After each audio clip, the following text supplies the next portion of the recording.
इन्नमल मुमिनून अल्लज़ीना इज़ा ज़ुकिरल्लाहु वजिलत कुलूबुहुम,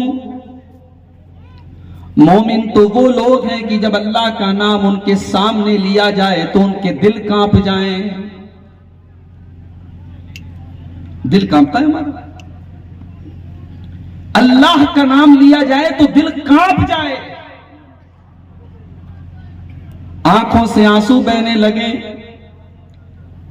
दिल के अंदर शर्मिंदगी का एहसास होने लगे, अपने पाप याद आने लगे, अपने गुनाह याद आने लगे, अल्लाह की नाफरमानियां याद आने लगे। इन्नमल मुमिनून अल्लज़ीना इज़ा ज़ुकिरल्लाहु वजिलत कुलूबुहुम, मोमिन तो वो लोग हैं जब अल्लाह का नाम उनके सामने लिया जाता है तो उनके दिल कांप जाते हैं। आज जुमा की तकरीरें हो रही हैं, बड़े बड़े जलसे और कॉन्फ्रेंसें भी हो रही हैं, रात के 2-2 बजे तक हम और आप कुरान और हदीस की बातें सुन रहे हैं, मगर दिल की दुनिया नहीं बदल रही है। क्यों नहीं बदल रही है? कुरान का दूसरा पारा उठाइए, अल्लाह तबारक व तआला ने यहूदियों का जिक्र करते हुए फरमाया, सुम्मा क़सत क़ुलूबुकुम मिन बादि ज़ालिका फ़हिय कल हिजारति औ अशद्दु क़स्वा। ऐ यहूदियों, तुमने अल्लाह की इतनी नाफरमानी की, तुमने इतने गुनाह किए, तुमने इतने बड़े बड़े पाप किए कि तुम्हारे दिल पत्थरों से भी ज्यादा सख्त हो गए। व इन्ना मिनल हिजारति लमा यतफज्जरु मिनहुल अन्हार, जबकि पत्थर तो कुछ ऐसे भी होते हैं कि पत्थरों के अंदर से नदियां निकलने लगती हैं, नहरें निकलने लगती हैं। व इन्ना मिनहा लमा यशक्ककु फयखरुजु मिनहुल मा, और पत्थरों के अंदर तो कुछ ऐसे भी होते हैं कि उनके अंदर से सुराख हो जाता है और पानी रिस रिस करके निकलने लगता है। व इन्ना मिनहा लमा यहबितु मिन खशियतिल्लाह, और पत्थर तो कुछ ऐसे भी होते हैं जो अल्लाह के खौफ से झुक जाया करते हैं। लेकिन ऐ बनी इस्राइल के लोगों, ऐ यहूदियों, तुमने अल्लाह की इतनी नाफरमानी की, तुमने अल्लाह को इतना नाराज किया कि तुम्हारे दिल सख्त हो चुके हैं, तुम्हारे दिल के अंदर कोई नरमी नहीं है। जानते हो, दिल का आंख के साथ बड़ा गहरा ताल्लुक है।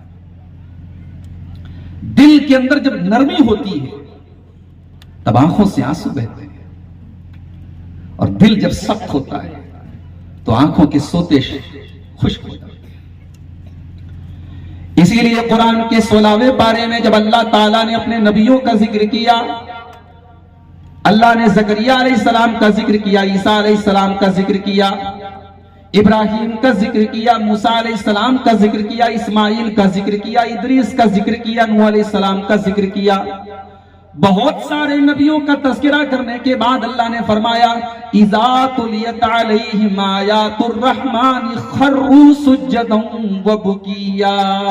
ये हमारे बंदे थे, ये हमारे पैगंबर थे, ये हमारे रसूल थे। जब इनके सामने रहमान की आयतें पढ़ी जाती थी, जब इनके सामने कुरान की आयतें पढ़ी जाती थी, खर्रू सुज्जदन व बुकिया, तो ये अल्लाह की बारगाह में रोते हुए सजदे में गिर जाया करते थे।